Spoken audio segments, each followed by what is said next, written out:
ನಮಸ್ಕಾರ ಗೆಳೆಯರೇ. Hi hello, ನಾನು ನಿಮ್ಮ ಕ್ರಿಪ್ಟೋ ಕಿಂಗ್ ವಿಹಾನ್ ನಾಯ್ಡು. ನನಗೊಂದು ಡೌಟ್ ಬರ್ತಿದೆ. ಏಕೆಂದರೆ ಡೆವಿಲ್ ರಿಲೀಸ್ ಆಗೋದಕ್ಕಿಂತ ಮುಂಚೆ ನಮ್ಮ ಬಾಲಯ್ಯ ಅವ್ರದ್ದು ಅಖಂಡ 2 ಬಂದ್ಬಿಟ್ಟು 5ನೇ ತಾರೀಕು ರಿಲೀಸ್ ಆಗಿತ್ತು. ಬಟ್ ಅದನ್ನು ಪ್ರೊಡ್ಯೂಸರ್ ಪ್ರಾಬ್ಲಮ್ ಇದೆ ಅಂದ್ಬಿಟ್ಟು ಸ್ಟಾಪ್ ಮಾಡಿದ್ದಾರೆ. ಬಟ್ ಅದು ನನಗೆ ಡೌಟ್ ಇದೆ. ಏಕೆಂದರೆ ತಿರ್ಗಾ 12ನೇ ತಾರೀಕು ರಿಲೀಸ್ ಮಾಡೋ ಅವಶ್ಯಕತೆ ಇದ್ದಿಲ್ಲ. 19, 18ಗೆ ರಿಲೀಸ್ ಮಾಡೋ ಪ್ಲ್ಯಾನ್ ಇದ್ದಿದ್ದು ಅವ್ರದ್ದು.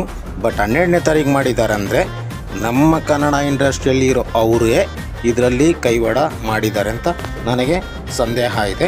ಸ್ವಲ್ಪ ನನಗೆ ಡೌಟ್ ಕ್ಲಾರಿಫೈ ಮಾಡ್ಕೊಂಡು.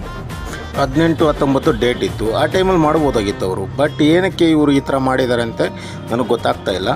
ಆದರೆ ನಮ್ಮ ಡಿ ಬಾಸ್ ಅವ್ರನ್ನ ಬೆಳೆಸಬಾರ್ದು ಕನ್ನಡ ಇಂಡಸ್ಟ್ರಿಯಲ್ಲಿ ಅಂತ ಪ್ಲ್ಯಾನ್ ಮಾಡ್ಕೊಂಡಿದ್ದಾರೆ, ಸಂಚು ರೂಪಿಸಿದ್ದಾರೆ. ಯಾಕಂದರೆ ಅವ್ರದ್ದು ಕೇಸ್ ಇವಾಗ ನಡೀತಾ ಇರೋದ್ರಿಂದ